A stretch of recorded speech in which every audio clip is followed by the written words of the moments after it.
Indian രാഷ്ട്രീയത്തിന്റെ ഭരണസിരാ കേന്ദ്രങ്ങളെ പോലും നിഗൂഢതയുടെ അദൃശ്യചരടുകളിൽ നിയന്ത്രിക്കുന്ന ആ പരമശക്തി കേവലം ഒരു കടലാസ കഷ്ണത്തിന്റെ നിയമസാധുത പോലുമില്ലാതെ വെറും ഒരു വ്യക്തി കൂട്ടായ്മ മാത്രമാണെന്ന് പറഞ്ഞാൽ നിങ്ങൾ വിശ്വസിക്കുമോ? ഒരു ജനാധിപത്യ രാജ്യത്ത് നിയമം എല്ലാവർക്കും ഒരുപോലെയാണെന്നാണ് നമ്മൾ പഠിച്ചിട്ടുള്ളത്. എന്നാൽ 100-ാം വർഷത്തിലേക്ക് കടക്കുന്ന ഇന്ത്യയിലെ ഏറ്റവും സ്വാധീന ശക്തിയുള്ള രാഷ്ട്രീയ സ്വയം സേവക് സംഘ് അഥവാ RSS എന്ന സംഘടനയ്ക്ക് ഈ രാജ്യത്ത് ഏതെങ്കിലും ഒരു നിയമപ്രകാരമുള്ള ഔദ്യോഗികമായ നിലനിൽപ്പുണ്ടോ? കർണാടക ആഭ്യന്തരമന്ത്രി പ്രിയങ്ക ഖാർഗെ ഉയർത്തിയ ഈ ഒരൊറ്റ ചോദ്യമാണ് ഇപ്പോൾ ഇന്ത്യൻ രാഷ്ട്രീയത്തിന്റെ അടിത്തറ ഇളക്കുന്നത്. ഈ വിഷയത്തിൽ ആഴത്തിലുള്ള വസ്തുതകളിലേക്ക് നമുക്കൊന്ന് വിരൽ ചൂണ്ടാം. ചോദ്യം വളരെ ലളിതമാണ്. RSS ഒരു രജിസ്റ്റേർഡ് സംഘടനയാണോ? അല്ല. 1860കളിലെ സൊസൈറ്റീസ് രജിസ്ട്രേഷൻ ആക്ടോ കമ്പനീസ് ആക്ടോ ഒരു ചാരിറ്റബിൾ ട്രസ്റ്റ് നിയമമോ ഇതിലൊന്നും RSS എന്നൊരു ഔദ്യോഗിക എൻറ്റിറ്റി നിലവിലില്ല. ഹെഡ് ഗോവർ മുതൽ മോഹൻ ഭഗവത് വരെയുള്ളവർ ഇതിനെ വിശേഷിപ്പിച്ചത് ബോഡി ഓഫ് ഇൻഡിവിജ്വൽസ് എന്നാണ്. അതായത് ഒരു കൂട്ടം വ്യക്തികളുടെ അനൗപചാരിക കൂട്ടായ്മ. ആലോചിച്ചു നോക്കൂ, ഈ നാട്ടിലെ എല്ലാ രാഷ്ട്രീയ പാർട്ടികളും സന്നദ്ധ സംഘടനകളും തങ്ങളുടെ ആഭ്യന്തര ഘടനയും ഭരണഘടനയും സാമ്പത്തിക ഇടപാടുകളും സുതാര്യമായി വെളിപ്പെടുത്താൻ നിയമപരമായി ബാധ്യസ്ഥരാണ്.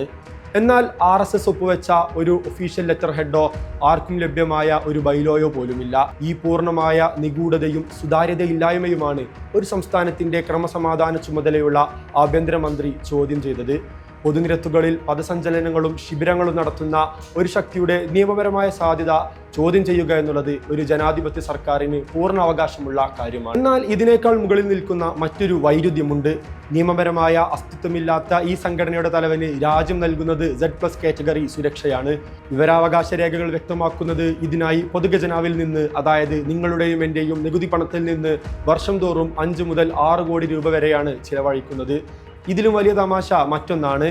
ഇന്ത്യൻ സൈന്യത്തെക്കാൾ വേഗത്തിൽ വെറും 3-4 ദിവസങ്ങൾ കൊണ്ട് അതിർത്തിയിലേക്ക് മാർച്ച് ചെയ്യാൻ തങ്ങളുടെ വോളണ്ടിയർമാർക്ക് സാധിക്കുമെന്നാണ് ഇവരുടെ തലവൻ തന്നെ പരസ്യമായി പ്രഖ്യാപിക്കുന്നത്. ഭരണഘടനയ്ക്ക് വിധേയമല്ലാത്ത ഒരു അദൃശ്യ ഭരണകൂടമായി ഈ സംഘടന വളരുന്നത് ഒരു ജനാധിപത്യ രാജ്യം എങ്ങനെയാണ് അനുവദിക്കുന്നത്? പ്രതീക്ഷിച്ചതുപോലെ ഈ ചോദ്യം ഉയർന്ന ഉടൻ BJP കേന്ദ്രങ്ങളിൽ നിന്ന് ഉയർന്നത് ഫാഷിസ്റ്റ് സ്വഭാവമുള്ള പ്രതിരോധങ്ങളാണ്. BJPയുടെ മുതിർന്ന ദളിത് MP രമേശ് ജിഗ്ജിനാണി ചോദിച്ചത്, ഒരു ദളിതനായ പ്രിയങ്ക ഖാർഗെ എന്തിനാണ് RSSന്റെ കാര്യങ്ങളിൽ ഇടപെടുന്നത് എന്നാണ്. ഒരു ഭരണഘടനാ പദവിയിലിരിക്കുന്ന ആഭ്യന്തരമന്ത്രിയോടാണ് ഈ ജാതീയമായ അധിക്ഷേപം. എന്നാൽ ഉള്ളിൽ ഒളിപ്പിച്ചു വെച്ച ചാതുർവർണ്ണീയ ചിന്താഗതികളുടെ ഈ ഭീഷണികൾക്ക് മുന്നിൽ മുട്ടുമടക്കാൻ പ്രിയങ്ക ഖാർഗെ തയ്യാറായില്ല. ബാബാ സാഹിബ് അംബേദ്കറുടെ ചോരയാണ് തൻ്റേതെന്ന കൃത്യമായ മറുപടിയിലൂടെ അദ്ദേഹം ആ വെല്ലുവിളിയെ നേരിട്ടു. ഇവിടെയാണ് കോൺഗ്രസിന്റെ രാഷ്ട്രീയമായ ഭാവമാറ്റം നമ്മൾ കാണേണ്ടത്. പഴയ മൃദു സമീപനങ്ങൾ കൈവിട്ട് RSS എന്ന ഫാഷിസ്റ്റ് പ്രത്യയശാസ്ത്രത്തെ അതിൻ്റെ വേരുകളിൽ ചെന്ന് വെല്ലുവിളിക്കാൻ അവർ തയ്യാറാകുന്നു എന്നതിൻ്റെ ശക്തമായ സൂചനയാണ് ഇത്. ഇന്ത്യൻ നിയമവ്യവസ്ഥ എല്ലാവർക്കും ഒരുപോലെ ബാധകമാണോ, അതോ ചിലർ നിയമങ്ങൾക്കും ഭരണഘടനയ്ക്കും മുകളിലാണോ?